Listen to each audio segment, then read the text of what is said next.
Hosta Queen Josephine, a shade-loving showstopper. FAQs by Ferb. For those seeking a shade garden superstar, look no further than Hosta Queen Josephine. This captivating perennial boasts stunning foliage and delicate blooms, adding a touch of elegance to any landscape. Over the years, I've fielded many questions about this beauty. So, I'm here to shed some light on the queen and address some common inquiries. See more 31 species in genus Hosta at monsteraholic.com. What makes Hosta Queen Josephine special? Queen Josephine is a sport, a natural mutation, of the popular Hosta Josephine.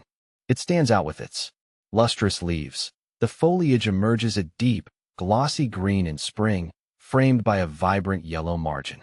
As the season progresses, the yellow softens to a creamy white, creating a stunning bicolor effect.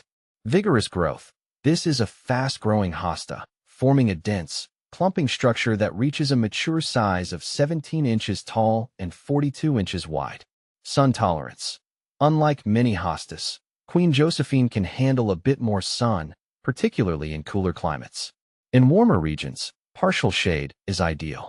Lavender blooms. In mid to late summer, delicate lavender blue flowers rise on tall scapes, adding a touch of whimsy to the lush foliage. How to care for Hosta Queen Josephine. Planting Queen Josephine is a breeze. Here's what you need to know. Timing. Early spring or fall is the best time to plant. Location. Choose a spot with partial shade to full shade. Morning sun is acceptable, especially in cooler climates. Avoid harsh afternoon sun. Soil.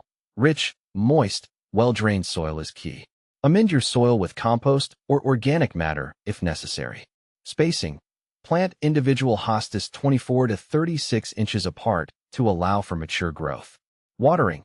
Keep the soil evenly moist, especially during the first growing season. Feeding. A light application of slow-release fertilizer in early spring is beneficial.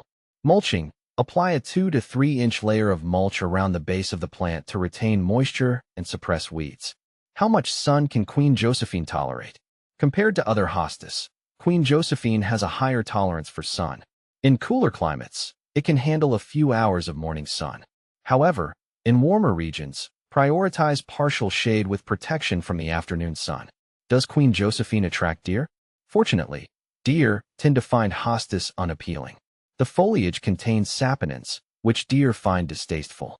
Does Queen Josephine have any pests or diseases?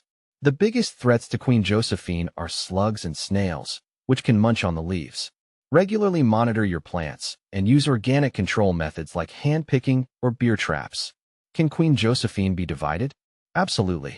Division is a great way to propagate new hostas. The ideal time for division is early spring or fall. Simply dig up the clump, carefully separate the sections, and replant them in new locations. How does Queen Josephine compare to Hosta francii? Both Queen Josephine and Hosta francii are popular variegated hostas with creamy white margins. However, there are some key differences. Size. Queen Josephine is a medium-sized hosta, reaching 17 inches tall at maturity. Hosta francii is slightly larger, reaching 24 inches tall. Sun tolerance. Queen Josephine can handle more sun than Hosta francii, which prefers full shade.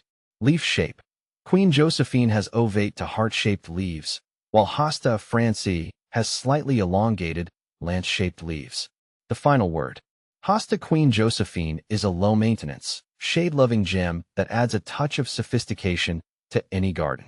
With its captivating foliage and delicate blooms, it's no wonder this hosta reigns supreme. So, if you're looking for a reliable performer that thrives in the shade, look no further than Queen Josephine.